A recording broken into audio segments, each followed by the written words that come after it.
Hey, Garrett Brill here. I'm out here with Corporal Smith today, and he's checking out the AMV Box. The actual official name for it is the AMV Insight RT. I'm just still going to call it the AMV Box. It's just fitting. So AMV stands for All Mobile Video. You should go out to their website and check it out. These are guys that do live streaming. We've had a lot of drone companies try to do it. They use software plugins and they work okay, but they always had a lot of shortcomings, latency and stuff like that.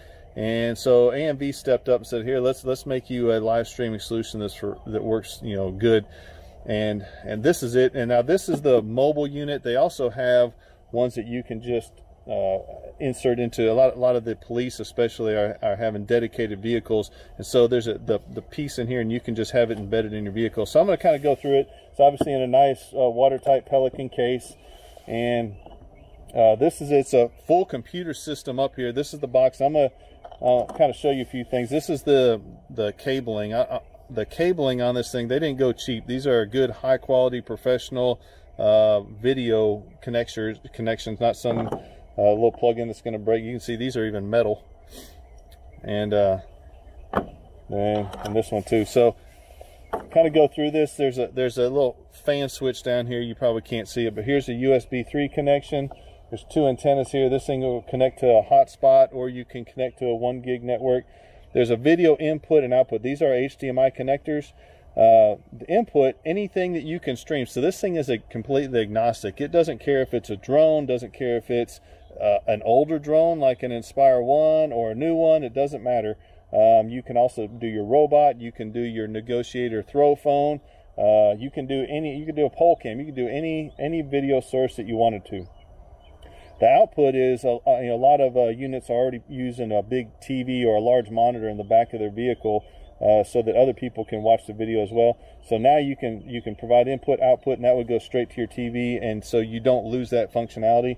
This is AC DC power. This thing can run on either the wall socket or it can run off of the vehicle. I'm going to run it off my back of my pickup truck. In fact, I'm going to plug it right into the 7-way jack that I run my 5th wheel RV off of. This is the AC in, DC in. These are just your power inputs to turn it on off, and another USB 3. Okay, so let's go ahead and get started here real quick. I'm going to go ahead and I've got my cables wrapped up for mobility. I'm going to plug the power in there. Nice. And then I'm going to plug this into here and unwrap my little Velcro strap here. Bring this thing around. This would be the same as if I'd be in a little more of a hurry, but this would be the same as if I was actually being dispatched out on a unit. Now, I'm going to go ahead and the thing's on. I got a little green light over here. I'm going to go ahead and power it on.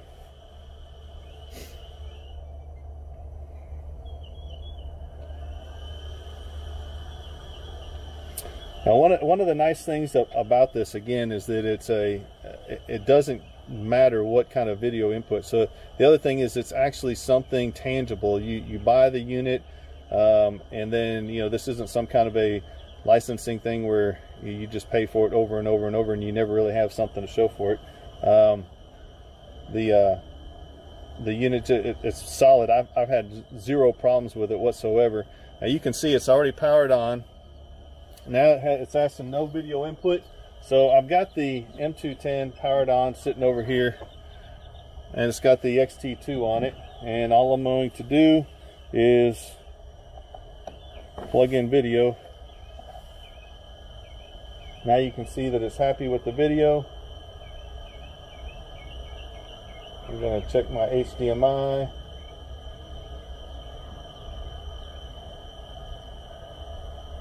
And I'm already streaming. So this thing is already sending video out. It's done that fast. So if you had command set up, they're already getting video. So I brought my laptop over here, and as you can see, I've already got one. Now you can see the encoders offline, offline, offline. There's 4 encoders that I have access to out there. This green one is the only one streaming. Otherwise, you could bring up multiple windows and everything else.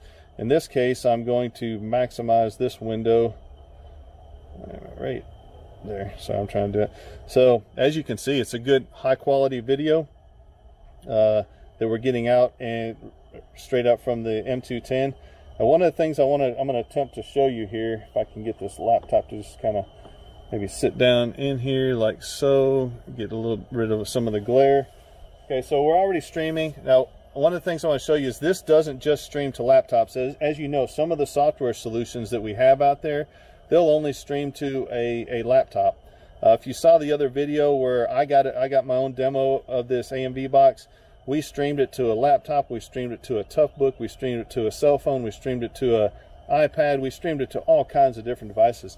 So one thing I want to show you is Corporal Smith here. He's streaming the same video, same exact video to his iPhone over here. So if you guys out in the field, they don't carry a laptop with them all the time. You know, they might want to see, hey, what does this aerial view look like for their own situational awareness? The ability to stream it to mobile devices is huge.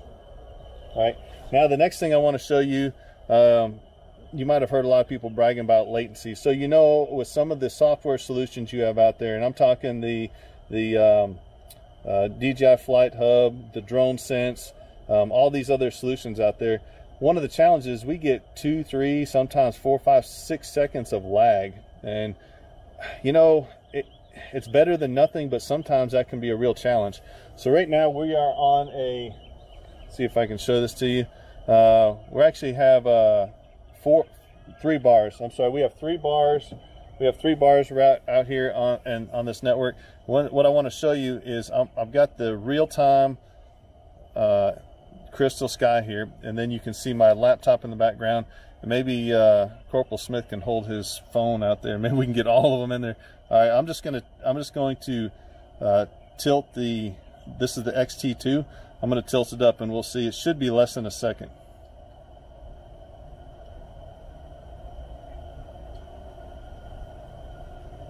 I mean, that's less than a half a second in some cases. I'm going to go ahead and take off.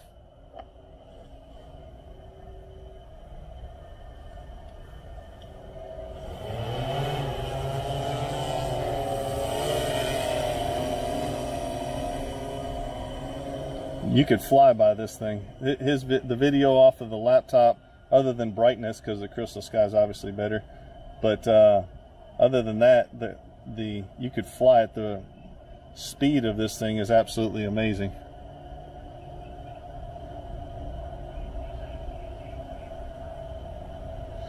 All right, so there we are next to the tower. Let me go ahead and switch over to thermal. All right, and again,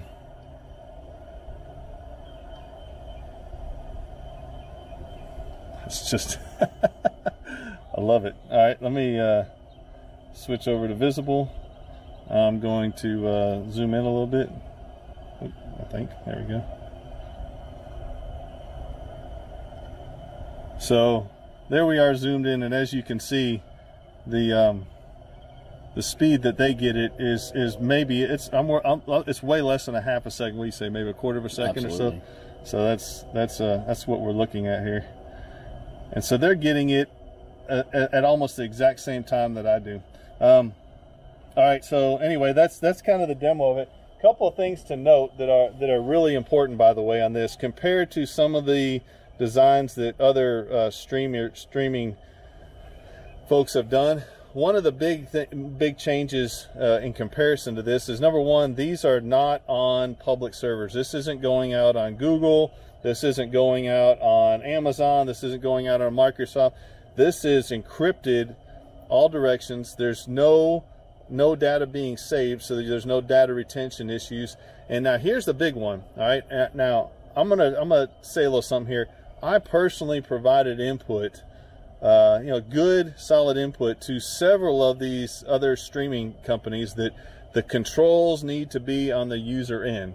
All right, I said it over and over, and I said this needs to be on the. Of course, they knew better, and they didn't take good solid advice, but these guys did. AMV, they designed this thing exactly how the users needed it. Now watch this now, and you know what I'm talking about. If you have them out there, either the guys tried to do everything automatic in the background, which, as we know, doesn't work real well, or the settings are on the pilot side. Now, the pilot doesn't care what the stream is. He's sending it out.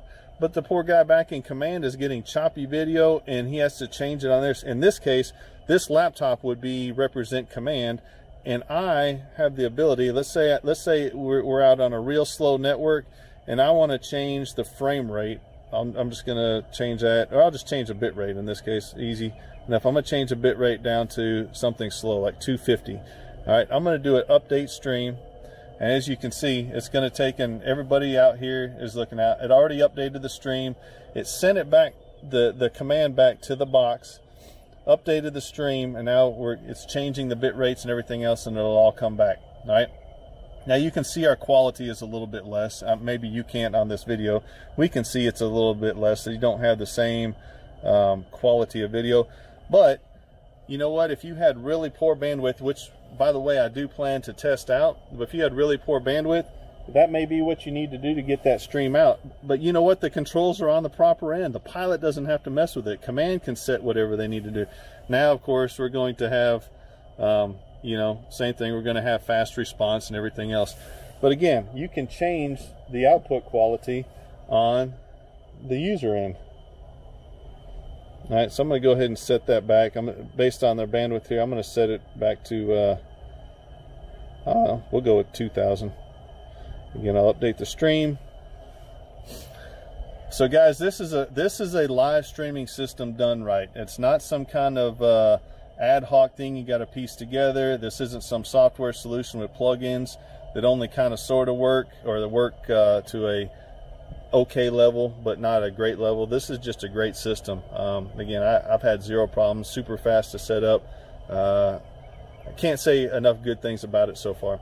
Anyway, what I want to do now is I'm going to end this video, and then I'm going to do a comparison side by side with DroneSense, and it won't be picking on DroneSense, and I'll reiterate that when I start the video. It's just to show comparison. I love DroneSense, we use it, but again, it's a software solution compared to this solid solution. So anyway, hope this helps. We'll talk to you later. Bye.